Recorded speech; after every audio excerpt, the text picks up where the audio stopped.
The Power of Habit by Charles Duhigg. It is a guide for you to change your habits, control your cravings, and improve your willpower. From a young age, our parents try to instill in us the habits that will be part of our lives. The pressure to choose them is enormous, since it determines the character that we will have as adults. A clear example: if you teach a child to save, she will grow up with this mentality, and she will do it unconsciously. But if for years he grows up with the idea that wasting is okay, he will grow up as an adult unable to generate savings. This is the power that habits have in a person's life. It is unfortunate because the brain does not understand the difference between good and bad habits. But don't worry, now that you are an adult, and you are able to make your own decisions about what you want to change or not, you can begin to eliminate those negative habits that do not let you move forward. At this moment, you are independent, and you don't need things imposed on you. You can decide if you want to change or continue ruining your life. I'm sure you want the first, no. Here begins the power of habits. In the ability you have to shape your attitudes and how you should act in situations. This summary is for you. If you want to understand how habits work in your brain, start a new habit but don't know how. You want to break a bad habit. How habits are created. A habit is a behavior that we have out of habit, something that is done so many times that it is done without thinking. Habits allow the brain to rest and run on autopilot without having to be 100% present in what you do. So what you need to stop bad habits is to be aware, for that you have to understand what are the elements that make up a habit. A habit is formed when there is a loop or a constant repetition between three factors. An example. Let's say you have a drinking problem, and you resort to this for different situations. It may be that the signal is activated after a fight at home, when you are with friends, when you feel tired or sad. No matter what the signal is, your autopilot is activated at that moment. The signal is produced by some type of stimulus that is presented from thoughts, aromas, or the combination of all our senses. When this signal is presented, an instant response arrives, in this case, the desire to drink alcohol. The answer is what you do and how you behave in the face of these signals. They can be a mix of thoughts and/or actions. When you respond, you had a drink, you immediately feel the reward. Maybe it's relieving stress or creating a better coexistence.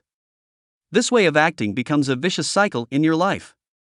Every time you fight, you open a bottle because you know that this will alleviate or relax you from the problem. You practice it so much that it becomes a reliable habit because you know the answer is going to be the same and automatic in your life. This repetition causes the brain to start learning and eventually seek the reward before the signal is presented. These habits are so powerful that you start doing things that go against human survival and can put your health at risk. Almost everyone knows that smoking damages the lungs, causes cancer, or pulmonary emphysema that can reduce 10 years or more of your life. Even knowing this, people continue to smoke. Because they have already created a vice, and they act without thinking about it. The role played by habits. Habits make your brain not spend more energy on daily activities. He knows what he has to do when a situation arises, so he doesn't waste time deciding if it's the best option, or if he could do it differently. Think that to control your habits you need to use willpower and attention. But, although we have these forces within reach, they are very limited. Think of them as if they were the battery of a cell phone. With each response to the stimuli of your day, little by little it runs out. Therefore, to save your energy, non-elementary decisions are made through habits.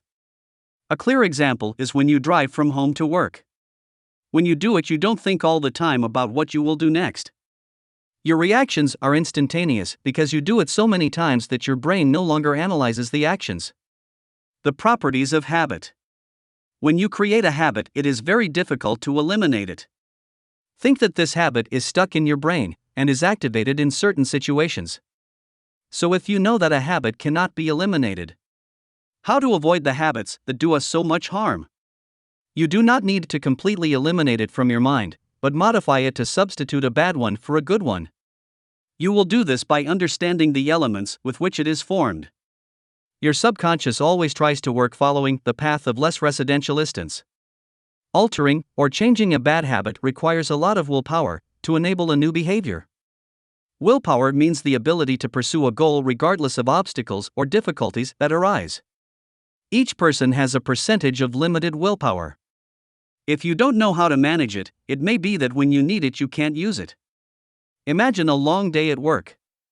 Get up at 6 a.m. to exercise. Change to get to work early. Decide what to eat. Long working hours. It is logical that you do not have the willpower to change a habit when you get home. You must work it as if it were a muscle.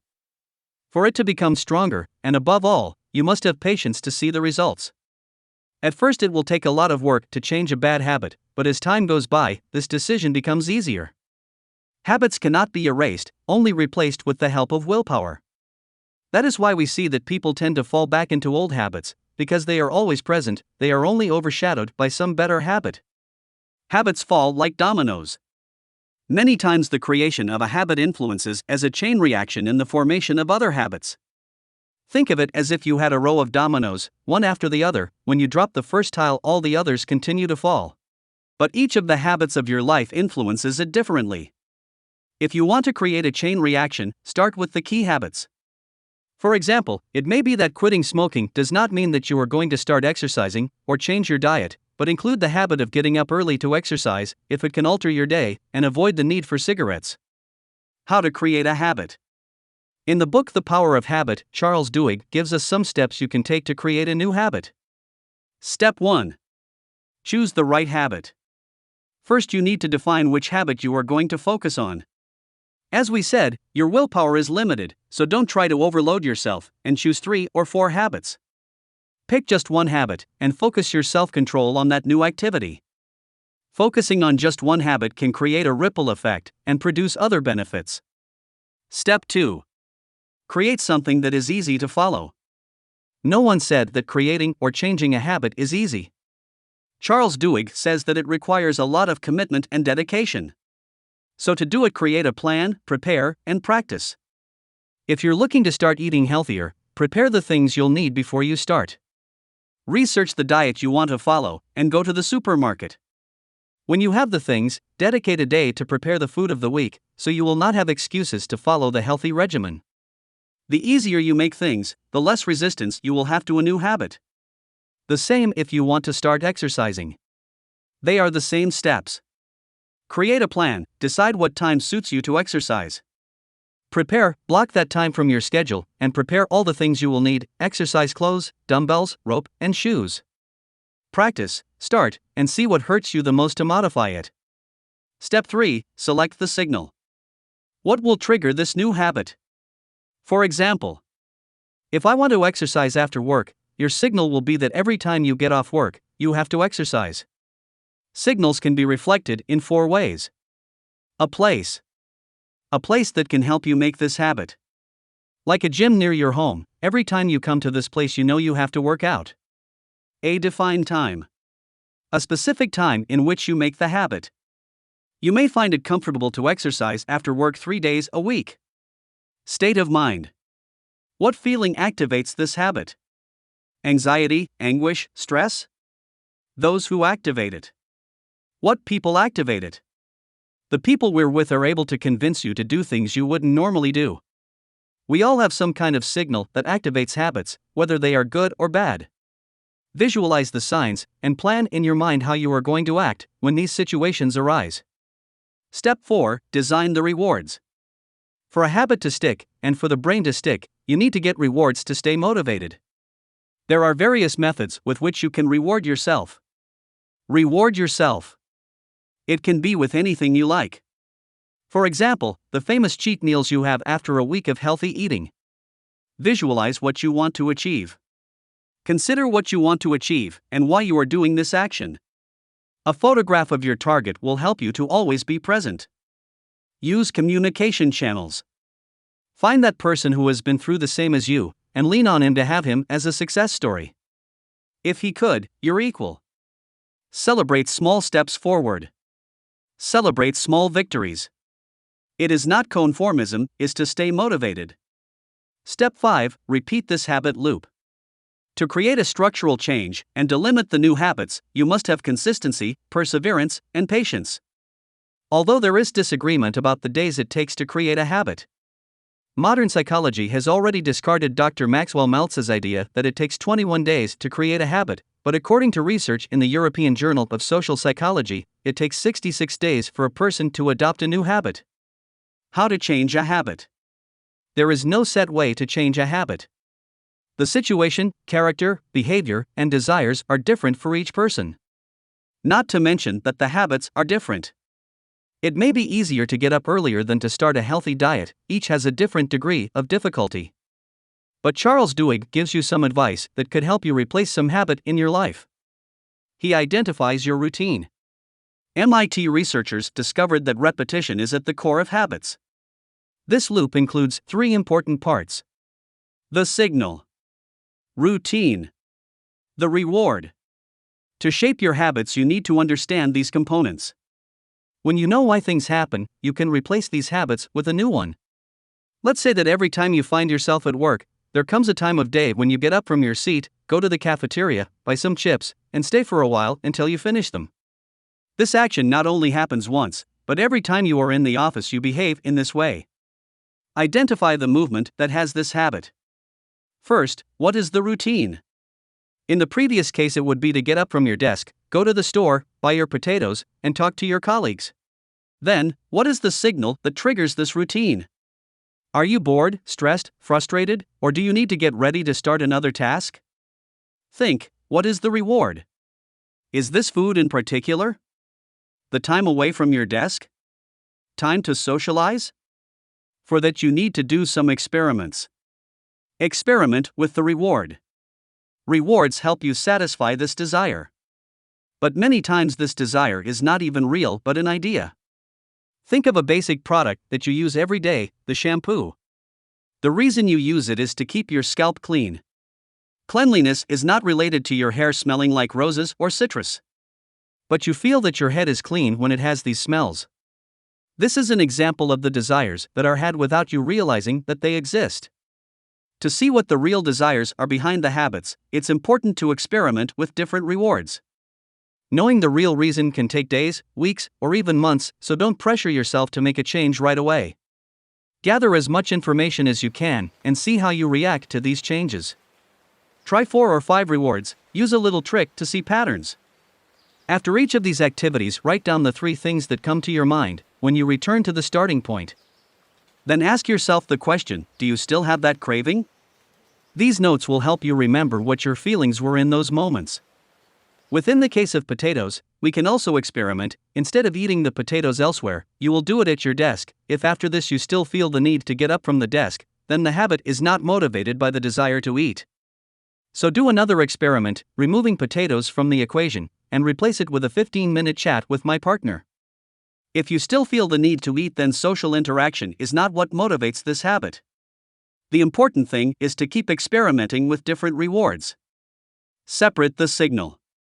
We are constantly under a sea full of signals, which at any moment can trigger habits.